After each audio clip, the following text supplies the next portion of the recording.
तो चलिए स्टूडेंट्स, आज हम स्टार्ट करते हैं अपना मल्टीमीडिया सिस्टम के अंदर।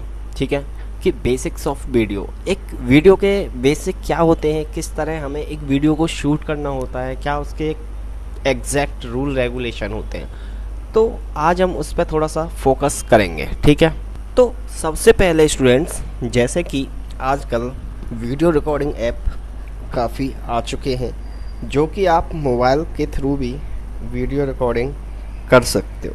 ठीक है, तो ये काफ़ी सारे वीडियो रिकॉर्डिंग ऐप्स आपको मिल जाएंगे हर जगह।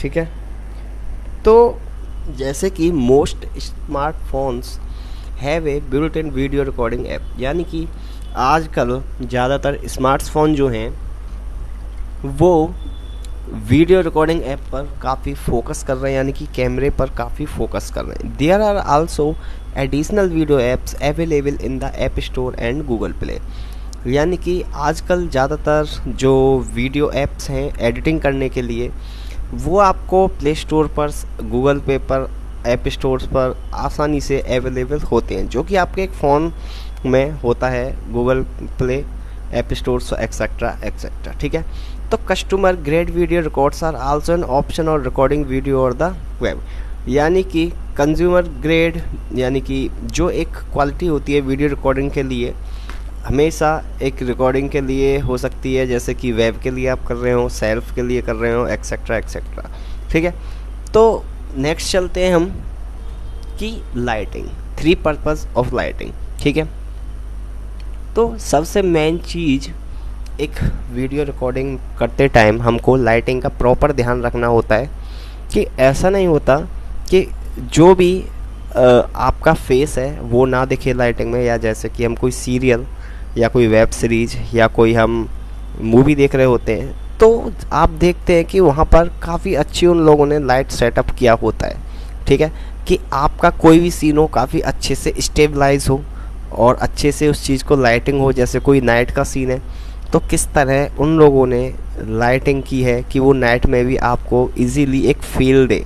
ठीक है, तो provide adequated illumination for the pictures to be process correctly by the camera, यानी कि आपका जो कैमरा होता है वो भी उस चीज़ को अच्छे से कैप्चर कर पाए। ऐसा नहीं है कि कोई नॉर्मल कैमरा आप ले लो और फिर नाइट शूट करो या लाइटिंग प्रॉपर उसमें ना बैठे, तो इल्यूमिनेशन वगैरह वो सारा प्रोसेस उस चीज़ में होना चाहिए प्रॉपर, कि किस तरह से कोई रिफ्लेक्शन आता है एक लाइट का जब हम वीडियो रिकॉर्ड करते हैं तब। And to tell us what the objects on these screen look like included space, depth, relationship and time of day, यानी कि उसमें आपका एक स्पेस होना चाहिए हर चीज़ के पास। ऐसा नहीं है अगर कोई लाइट की कम सोर्स है, अगर कोई बंदा सामने से लाइटिंग दे रहा है एक वीडियो शूट के लिए तो उसके मुंह पर ही बिल्कुल लाइट लगा दे तो वहाँ बर्न हो जाएगा वो चीज़। ठीक है, उसकी डेप्थ से रिलेशन देखना है कि इसका हमने इस हिसाब से कोई चीज़ रखी है लाइटिंग में तो वो प्रॉपर सेट हो रही है नहीं, उसकी एक एक्चुअल टाइम देखनी होती है। हो सकता है आपका शूट दिन में हो, अब जैसे बादल हो जाते हैं तो थोड़ा सा डार्क हो जाता है, तो वो चीज़ हमें प्रॉपर मेंटेन करनी होती है। ठीक है, to stabilise the mood of a scene, यानी कि एक सीन के हिसाब से आपको सारा सेटअप करना होता है कि किस तरह से डे कैसा है, कि धूप निकल रही है या फिर बादल हो रहे हैं या फिर शाम का सीन है या सुबह का सीन है, तो उस हिसाब से पूरा एक्चुअल फील देना होता है एक वीडियो के अंदर। देखने वाला खुद समझ जाए कि हाँ शाम है, सुबह है या दोपहर है या बादल हो रहे हैं या फिर नाइट सीन है। ठीक है, ये सब सारा प्रोसेस होता है एक लाइटिंग के थ्रू जब वीडियो आपकी रिकॉर्ड होती है तब। उसके बाद hard light and soft light. ठीक है, देखिए hard light very pronounced direction cast strong shadow, यानी कि एक हार्ड लाइट में काफ़ी एक डार्क थीम होती है एक शेडो की, जैसी कि इमेज के थ्रू आपको दिखा रखा है कि उस पर लाइटिंग पड़ी हुई है और वो एकदम काफ़ी डेप्थ क्रिएट कर रही है हर चीज़ का, तो आप देख पा रहे हैं हार्ड लाइट की इमेज में वो चीज़। अब सॉफ्ट लाइट में क्या है कि सॉफ्ट लाइट जो है डिफ्यूज करता है, light is a diffuse spread out less shadow, people looks better white soft light. ठीक है, सॉफ्ट लाइट होता है एक नॉर्मल लाइट, सिचुएशन के हिसाब से डिपेंड करेगा आप पर कि आपको हार्ड लाइट रखनी है या फिर सॉफ्ट लाइट रखनी है।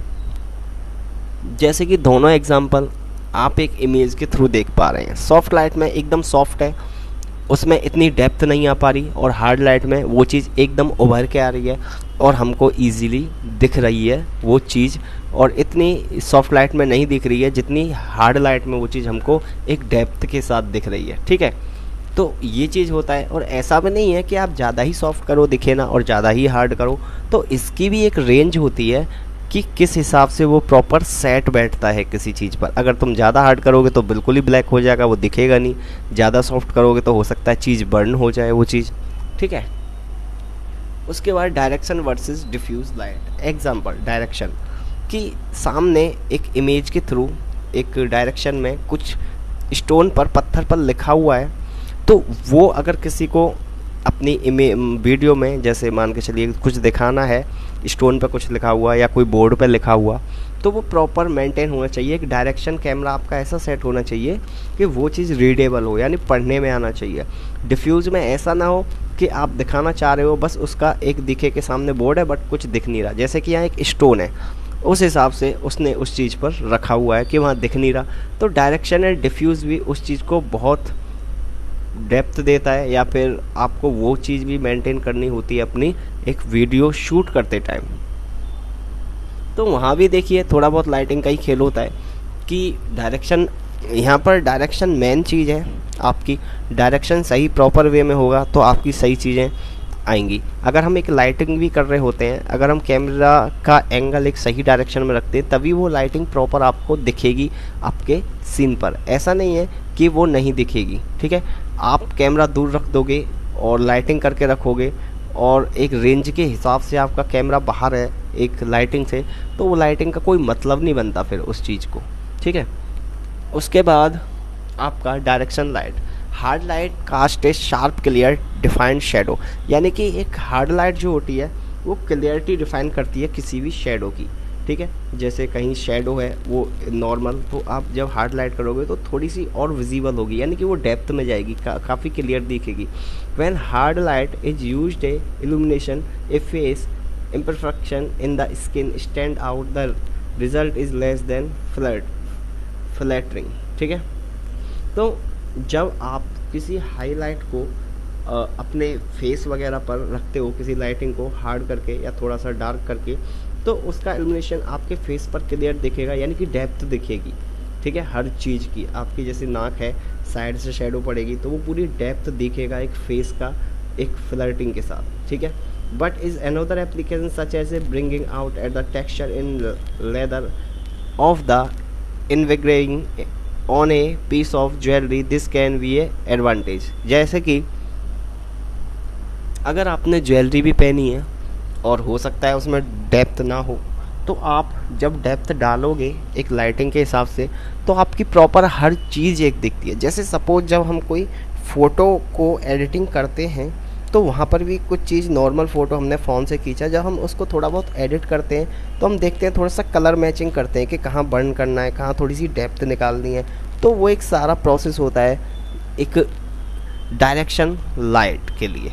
ठीक है, उसके बाद diffuse light. Soft diffuse light has the offset effect. ठीक है, सॉफ्ट डिफ्यूज़ लाइट होता है कि ऑफसेट होता है किसी चीज़ का, जैसे कि एक इमेज में दिखाया गया है। ठीक है, उसने राइट हैंड साइड से एक लाइट दिया है जो कि थोड़ा सा लाइटिंग है, और लेफ्ट हैंड साइड जिसने उसको अपने हाथ से पकड़ा है वहाँ थोड़ा सा डार्क है। It tends to hide surface. ठीक है, तो ये हर चीज़ के सरफेस को हाइड कर रहा है।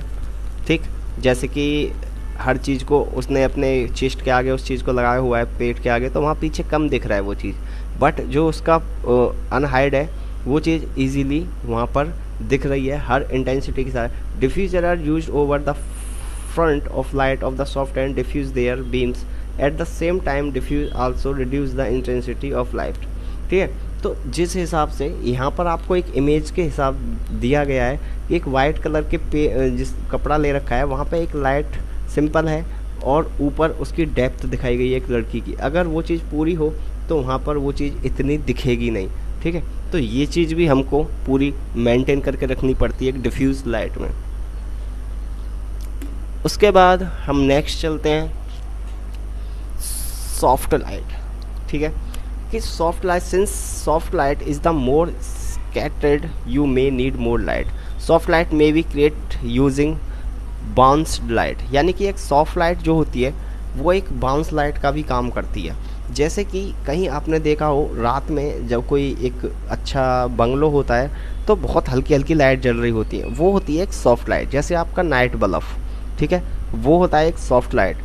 तो आपने किसी स्टूडियो में, आप स्टूडेंट्स में से कोई गया हो तो आपने इस तरह की एक छतरी देखी होगी जिसके नीचे लाइटिंग लगी रहती है और वहाँ पर लोग एक लाइटिंग सेट करके फ़ोटो खिंचाते हैं ताकि वहाँ कोई उनको एरर ना आए कि उनकी लाइटिंग प्रॉपर ना हो। जैसे मॉडल्स वगैरह होते हैं वो सब खिंचवाते हैं, ठीक है। Light source hit subject indirectly since it bounce off A reflected. तो इस छतरी के नीचे जैसे एक लाइट लगाई जाती है तो लाइट अपना जब रेंज छोड़ती है तो छतरी से वापस रिफ्लेक्शन देके एक सॉफ्ट लाइट का काम करती है, ठीक है। तो ये आपके लिए एक काफ़ी अच्छा हो सकता है सॉफ्ट लाइट। कभी कभी हर चीज़ में सॉफ्ट लाइट यूज़ होती है मेनली, जैसे आपका फ़ोटो शूट हो गया, मॉडल फ़ोटो शूट हो गया, किसी स्टूडियो में हो गया, एक्सेट्रा एक्सेट्रा, जो ज़्यादा बर्न ना करे किसी चीज़ को, ठीक है। हार्ड लाइट मेनली वहाँ ज़्यादा यूज़ किया जाता है जहाँ उनका कभी कभी कोई वीडियो क्लिप अच्छे से प्रॉपर कैमरे में कैप्चर ना हुई हो किसी रीजन से, तो वो उस चीज़ में हार्ड लाइट से फिर डेप्थ निकालते हैं। तो सॉफ्ट लाइट तो सिंपल एक फ़ोटो वगैरह खींचने वगैरह में काम आती है, एक स्टूडियो वगैरह में मॉडल्स वगैरह हो गए उन सब के फ़ोटो वगैरह खींचने में ये सारा प्रोसेस होता है। उसके बाद वाइट बैलेंस, ठीक है। तो white balance use the balance the colour of your shot. तो वाइट बैलेंस यूज़ किया जाता है आपके शूट के थ्रू, यानी कि point the camera at a white object pick off a blank paper और वाइट वॉल। यानी कि अगर आप अपना कैमरे से कोई वाइट कलर का बैकग्राउंड या चीज़ है वहाँ पर फ़ोटो खींचते हैं तो वो चीज़ प्रॉपर वाइट आएगी। Object should be in the same light that you will use in shooting, ठीक है। तो इसका कहने का पूरा पर्पज़ ये है, जो वाइट बैलेंस होता है कि कहीं आपने हल्की सी शेडो में अपनी फ़ोटो खींची तो जब आप एडिटिंग कर रहे होते हो तो लेवल्स के थ्रू उस चीज़ पर थोड़ा सा फेस क्लियर करना है, यानी कि आपका फेस थोड़ा सा डार्क आ गया तो वो वाइट बैलेंस के थ्रू उस चीज़ को थोड़ा सा चमकाते हैं, ठीक है। जैसे आप अपने फ़ोन में थोड़ा बहुत फ़ोटो एडिट करते हो तो लाइटिंग सोर्स देखते हो कि अभी थोड़ा सा डार्क है, अभी मैं इस पर वाइट टोन मिला देता हूँ या मिला देती हूँ, तो उस हिसाब से वो चीज़ प्रॉपर सेट होती है किसी भी लाइट में, ठीक है। तो अगर देखो कैमरे के अंदर ये भी फीचर्स आते हैं कि जैसे जब आप कैमरे से फ़ोटो शूट कर रहे होते हैं तो वहाँ भी कैमरा भी एक वाइट बैलेंस का, इंटेंसिटी का भी एक ऑप्शन होता है कि अगर जैसे आप शाम के टाइम में कोई फ़ोटो शूट कर रहे हैं तो कैमरे में थोड़ा डार्कनेस आया तो आप उसके थ्रू उसको डार्कनेस को थोड़ा सा लाइटिंग दे सकते हैं वाइट बैलेंस के साथ, ठीक है। जब किसी फ़ोटो पर वाइट रिफ्लेक्शन पड़ेगा तो अपने आप ही चमकेगा थोड़ा सा फ़ोटो के, हाँ थोड़ा सा इसमें लाइटिंग का सोर्स अच्छे से निभाया गया है या फिर इसमें मेल्ट किया गया है, तो वो चीज़ होता है एक वाइट बैलेंस। जैसे कि यहाँ पर आप देख सकते हैं कि an improperly white balance camera can cause your video to appear yellow, greenish और रेडियस। यानी कि एक वाइट बैलेंस देखिए, ऊपर वाले इमेज में एक हल्का सा वाइट बैलेंस डाला गया है, नीचे वाला नॉर्मल है, ठीक है। Example bad top image, good bottom image. अगर एक हिसाब से आप वाइट कलर डालते हो किसी चीज़ में तो एक गुड भी रहता है, और ज़्यादा वाइट डालोगे ऊपर जैसा तो वो थोड़ा सा, उसने एग्जांपल में बताया, वो बैड होता है एक टॉप इमेज के लिए, ठीक है। आप अपने अकॉर्डिंग अपने वीडियो या इमेज पर भी जो भी एडिटिंग करना चाह रहे हो उसके हिसाब से एक वाइट बैलेंस प्रॉपर होना चाहिए किसी वीडियो के लिए या फिर किसी फ़ोटो को अच्छे से एडजस्ट करने के लिए उसके कलर को। तो यहाँ इमेज के थ्रू आपको एक एग्जाम्पल भी दिखा दिया गया है। उसके बाद if you move the camera into different lights और the light source change then you will need to redo the white balance setting, ठीक है। जैसे मैंने कि बताया अभी कुछ देर पहले कि जैसे आप डार्क में फ़ोटो खिंचाते हो और फिर अपने कैमरे से उस चीज़ को मैनेज करते हो, इंटेंसिटी में जाके वाइटनेस करते हो, तो ये वही चीज़ बता रहा है कि जब आप अपने कैमरे को मूव करते हो अलग अलग एंगल पे द लाइट सोर्स चेंज, तो लाइट सोर्स चेंज होता है, ठीक है। Then you will need to the redo the white balance setting, तो वहाँ पर आपको अपनी वाइट बैलेंस सेटिंग को मैनेज करनी ही पड़ेगी। Some cameras do automatically rebalance the white. जो अब लेटेस्ट कैमरे आ रहे हैं वो क्या करते हैं कि वाइट बैलेंस को ऑटोमेटिक रख लेते हैं, ठीक है, वो अपने अकॉर्डिंग ही एडजस्ट कर लेते हैं। महंगे कैमरे जो होते हैं उनको अगर हम ऑटो पर छोड़ देते हैं, उनका एक ऑटो होता है ऑटो टोन, अगर हम उनको ऑटो पर छोड़ देते हैं तो आप नाइट में खींचिए, दिन में खींचिए, शाम में खींचिए, सुबह में वीडियो रिकॉर्ड कीजिए, फ़ोटो खींचिए, तो वो आप उस हिसाब से लाइटिंग के हिसाब से, बदलते हुए टाइम के हिसाब से वो अपने आप उस चीज़ को ऑटो एडजस्ट कर लेता है और कलरिंग को भी काफ़ी अच्छे से उसमें मैच करा देता है, ठीक है। अगर आप ऑटो पे नहीं कर रहे हो तो फिर आपको वाइट बैलेंस का 100% उस चीज़ को मैनेज करना पड़ेगा जब आप अलग अलग डायरेक्शन में फ़ोटो खींचोगे या फिर कोई डायरेक्शन मूव करके कोई वीडियो शूट कर रहे होते हो उस time. Stability shoot. Stability shoot का क्या मतलब होता है कि स्टेबिलिटी शूट वो होता है कि जैसे आपके हाथ में एक फ़ोन है और आप भाग भाग के आप रनिंग कर रहे हो, मतलब दौड़ रहे हो और कोई वीडियो शूट कर रहे हो। जब आप वीडियो को अपना फाइनल आउटपुट देखते हो तो वीडियो में दिखता है कि हल्का सा जरक आता है, वीडियो मतलब हिल रही होती है वीडियो। जैसे हम मूवी देखते हैं तो मूवी एकदम स्मूथ चल रही होती है, ठीक है। अगर मूवी का कैमरा विदाउट गिम्बल, जो गिम्बल होते हैं जैसे ट्राइपॉड हो गए और क्रेन्स हो गई, क्रेन गिम्बल्स आते हैं जिन पर कैमरा लगते हैं, तो उस हिसाब से उस चीज़ को स्टेबिलिटी किया जाता है ताकि देखने में कोई दिक्कत ना आए। जैसे आप एक ट्राइपॉड पर रख कर अपने आप को शूट करिए और एक आप हाथ में लेके फ़ोन किसी दूसरे के हाथ में लेके उसको दौड़ाइए, भगाइए और आप भी उसके साथ भागिए, तो जब भागते टाइम थोड़ा सा वीडियो में जरक आएगा, वीडियो हिलेगी। और एक होता है स्टेबिलिटी जो बिल्कुल स्मूथ चल रही होती है, यानी कि हमको लगता नहीं है कि वीडियो हिल रही है, तो वो चीज़ स्टेबिलिटी शूट काफ़ी अच्छा रहता है। तो ये होता है स्टेबिलिटी, यानी कि एक वीडियो हिल रही होती है और एक एकदम स्टे चल रही होती है, ठीक है। तो गिम्बल्स, क्रेन वगैरह यही काम करते हैं कि अगर उनको हम गाड़ी पर भी लगा दें, बाइक पर, पहाड़ से कुछ भी करें, तो वो हमेशा अपना वीडियो शूट एक स्टेबिलिटी में देते हैं, यानी कि वो जरक नहीं करते और इधर उधर वीडियो को वो देखने में दिक्कत नहीं करते। आजकल जैसे आईफोन है उसमें भी स्टेबिलिटी शूट आ चुका है, अगर उसको आप लेके चलोगे कैमरे को तो वो जरक नहीं आएगा आपकी वीडियो में, ठीक है। वो एकदम सिंपल स्मूथ रिकॉर्ड होगा, ओके। उसके बाद camera angle. Use angle to keep the production interesting. Angles can be use to manipulated audience perceptions, ठीक है। तो देखिए कैमरा एंगल भी एक शूट के लिए बहुत अच्छा माना जाता है कि अगर आप अपना कैमरा एंगल नहीं बदलते तो आपकी वीडियो काफ़ी इंटरेस्टिंग नहीं हो सकती। जैसे कि मान के चलिए कोई मूवी जब आप देख रहे होते हो और कोई फाइट सीन होता है, अगर वो फाइट सीन सीधा सीधा होता रहे, कैमरा स्लो में न जाए या फिर कैमरा ऊपर नीचे अप डाउन ऐसा ना करे, जैसे ड्रोन होते हैं, ड्रोन शॉट से भी काफ़ी अच्छे शॉट्स निकलते हैं एक वीडियो शूट करते टाइम, तो वो चीज़ सब देखी जाती है कैमरा एंगल में कि किस तरह होता है। जैसे अलग अलग क्लिप शॉट देते हैं किसी मूवी में, वेब सीरीज़ में या किसी सीरियल में, या फिर जहाँ तक कि शादियाँ की जब कोई वीडियो शूट होती है तो उसमें भी अलग अलग एंगल वो बंदा जब शूट कर रहा होता है तो अलग अलग एंगल वो लेता है, सिर्फ एक एंगल से काम नहीं चलता, ठीक है। तो जब जो है मूवियाँ आपकी या कोई वीडियो या कोई ब्लॉग जब कोई बनाता है किसी कैमरे से, तो छोटी छोटी क्लिप काट के रखता है, हो सकता है 10 मिनट की हो, 5 मिनट की हो, 2 मिनट की हो, 1 मिनट की हो, तो अलग अलग कैमरा एंगल पर, यानी कि देखने वाले को एक अच्छा इंटरेस्ट आए उस वीडियो में जो अलग अलग कैमरा शूट में होगा, ठीक है। तो ये सारा प्रोसेस होता है एक वीडियो का और कैमरा एंगल का, यानी कि अलग अलग डायरेक्शन पे हो सारी की सारी शूटिंग वगैरह वगैरह, ठीक है।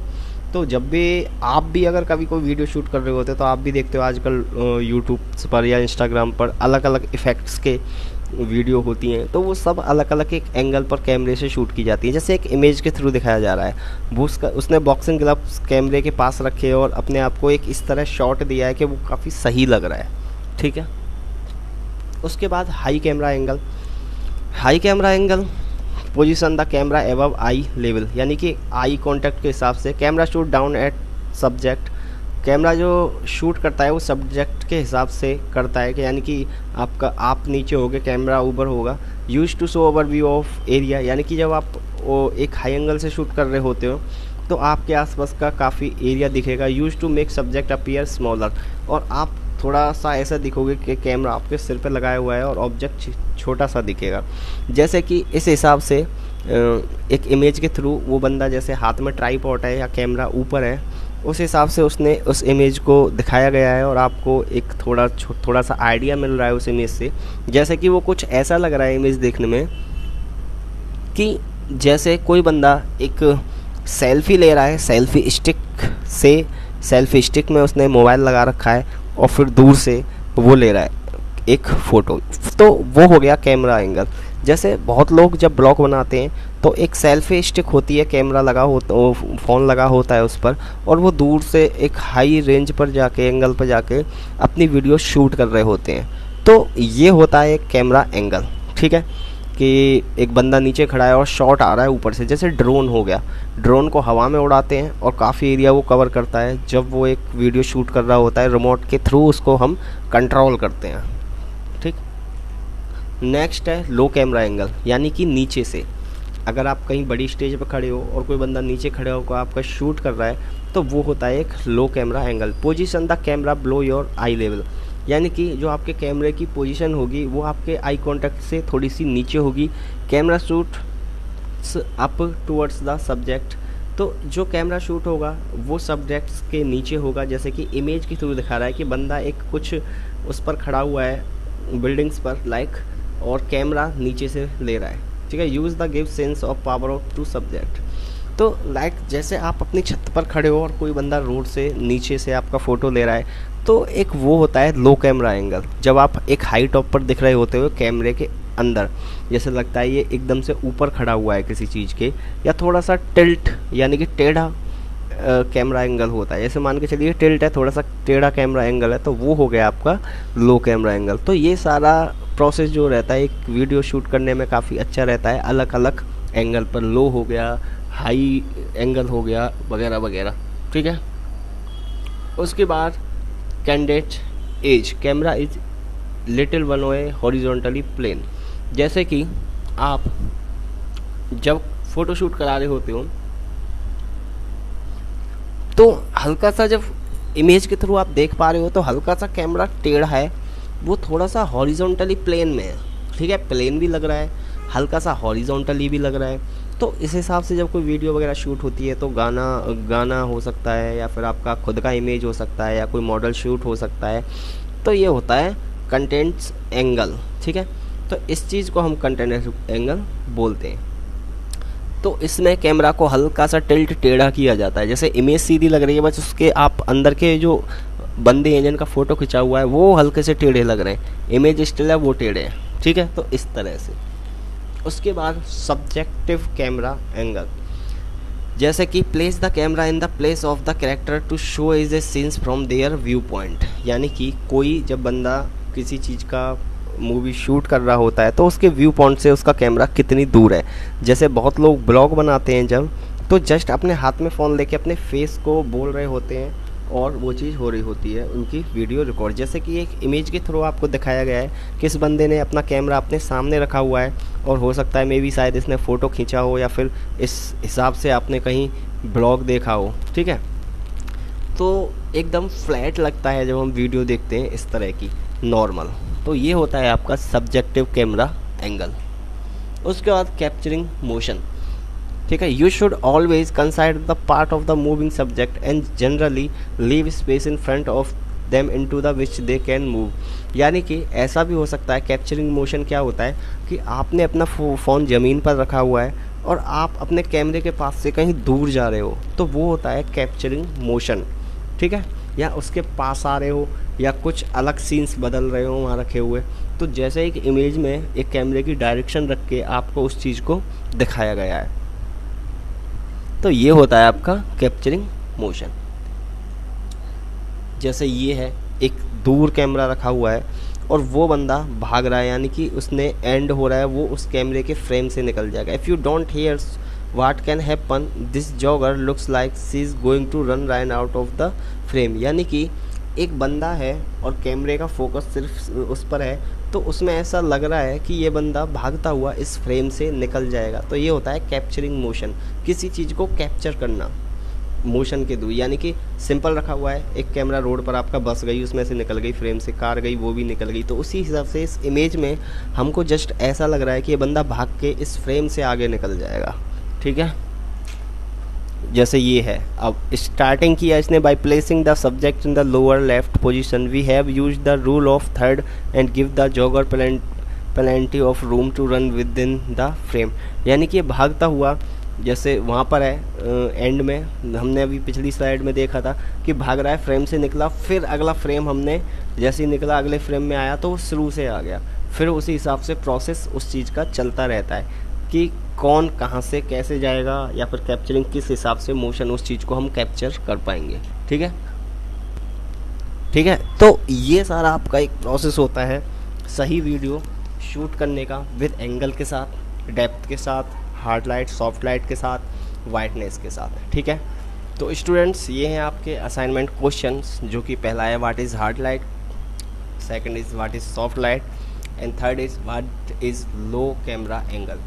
तो ये सारे क्वेश्चंस आपको अपने पीपीटी के अंदर ही मिल जाएंगे। तो आई होप आपको इनको आंसर्स देने में कोई इशू नहीं होगा। तो ठीक है स्टूडेंट्स, चल रही है, फिर मिलते हैं अपनी नेक्स्ट क्लास में। तब तक के लिए bye bye, take care, thank you.